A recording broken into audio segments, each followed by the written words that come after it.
We back. Yeah, so you asked an interesting question during our little intermission there. Where should someone start, right? You don't have to start at an office. I didn't start in an office. I started as a citizen who cared about my community. I started with my parents who made me go do things for elderly neighbors. I started with my parents who said, we're going to claim our building and we're going to run our building. We had a tenant-owned building at the time when the city had abandoned all this, landlords had abandoned the property, and the city became owners of so much property. I sat in tenant control with the other tenants when our mailboxes were broken and we had to go get mail at the post office. We had to go outside to get water at the fire hydrant. You understand? We were organizing then. I didn't know. I was upset. I didn't know why my parents were making me run errands for all these people and do all these other things, but that was my service right there. And what I tell people, this is not about position. It's about service. To serve is to lead. And that's what our community needs, people who want to be public servants, like we're supposed to be. And that's how I view myself. I'm a servant of the people. They come to me with the issues, we sit down, as I've been campaigning, so many issues have come to me. And I tell people, listen, we're gonna do this one way or the other, it doesn't matter. We're gonna set up an appointment and we're gonna make this work, because this is our community. No matter what happens in this race, this will still be my community. So I tell people, if you have something in you that you want to do, if you want to feed people, if you want to mentor, if you want to help seniors, if you want to teach, do it. That's how you lead. A position, it gives you a certain amount of power where you can lead from, but no leader leads alone. When I get to the city council, when I say that because I believe that, That's right. but when I win, we win. Mm-hmm. And when I win, my community's gonna be working hard because I'm gonna call you down here. Exactly. I'm gonna call you. I'll be there. You are the stakeholders. You're my boss. You tell me what it's supposed to be, what we need, what I'm supposed to get done, and how you think is the best way for us to get there. So this is what I tell anybody who's interested in whatever it is, in your church, in your mosque. Be a leader. Go ahead, do it. Do voter registration. Whatever it is that you want to do, start with impacting your community. Be a change agent. You don't have to be elected to do that. I'm living proof. I've done it over and over again. Question. So, like I said, the viewers who are watching and they thinking about voting for you, what can you tell them as far as like why you should vote for me? Well, I think I'm a trusted voice. I'm a familiar voice. I'm consistently a servant of this community. I never missed a day. I've consistently been here for pay. I've done a salary service and I've done a non-salary service.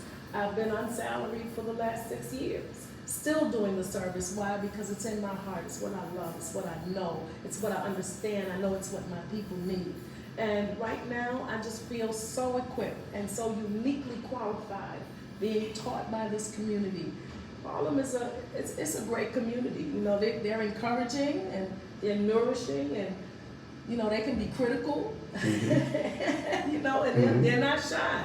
They will tell you where you falling off at, and I appreciate all of that because all of that has made me who I am and shaped the person that I am today. I appreciate it because I know I've learned how to fight from some of our elders and our tenant and block leaders and other people in the community, our clergy people. I've done that. I believe that I am the voice of this community that will go to City Hall and represent the needs of the people of this community. Everything that you have taught me, everything that you have told me, I am never going to forget where I came from. And that's what I'm going to take with me.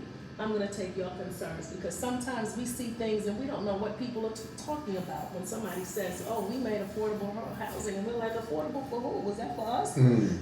Who was that affordable for? We need somebody who understands what that means for this community. When we're talking about affordability, we know it needs to be low income. We know it needs to be for working families. We're not shutting anybody else out, but we're making sure that the people who made this community attractive for other people to come to, who made this community comfortable for other people to come to, who made this a desirable place for other people to come to, make sure they don't get pushed out. That last question, far as I know with the mayor, they say you know, the money behind, like, you know, the mayor, the more money they have behind them, you know, the greater chance of winning. Is it like that with councilmen and borough presidents? It seems to be that way, that you do have to have money behind you. I can tell you all of my dollars, none of my dollars, they come from a special interest, but that special interest is you. Mm-hmm. All of my money came from individuals like yourself. It's harder, you get smaller donations, you have to get more donations, but it's hard work. But I was able, even still, to raise the maximum amount that you're allowed to raise for this race, to spend for this race. Oh, they give you a set amount? Yeah, there's a maximum amount when you're participating in the campaign finance program, which is a program right now that matches every dollar that you raise 8 to 1. 8 to 1. So there's a maximum of $190,000 that you can spend on your campaign. So I have raised that. I've raised the amount to get the maximum amount needed. But there are people, we should be concerned about where people's money comes from. We should be concerned about that because that's who they're beholden to. My money came from you, so I'm beholden to you. And you know, that's something that we have to look at. But it is unfortunate that you have to spend so much time trying to raise money for people to look at your campaign as a viable campaign because you want to do the work.